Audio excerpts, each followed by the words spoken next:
convent," Alys said, a faint trace of humor in her soft voice.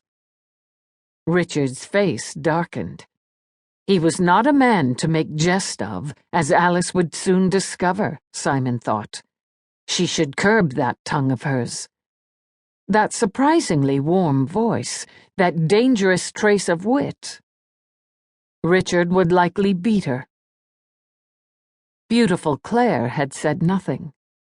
She'd finally noticed him, but she kept those lovely green eyes carefully averted. Wary of him. She must have heard she would take her sister's place. For some reason, her uneasiness failed to excite him. He was more interested in the plain one. "Tell us your visions, then," Simon said, and there was a sudden hush in the noisy room. "Did you see God?" It was borderline blasphemy, and only the magician could get away with it. The plain sister turned to face him, her fear carefully kept at bay. "No," she said, her warm voice a dangerous delight. There was faint huskiness in it, making him think of scented secrets and long, languorous nights, and he found himself oddly aroused.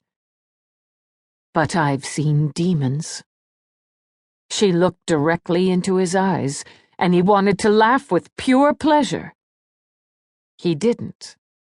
She was a danger, with that clever tongue, those wise eyes, that oddly sensual voice. Claire would be prettier, safer, easier. But he found he'd made his choice. Safe and easy had never appealed to him. He wasn't about to inform any of them.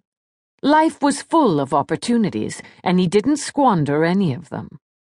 He raised his twisted hand and pushed his hair away from his face. She didn't even flinch. He could feel Richard's eyes upon him, curiosity rampant. For once, however, he kept his counsel. "Simon of Navarre," Richard called out, "make my sisters welcome. One of them will be your bride if you so desire. I make little doubt which one you'd choose.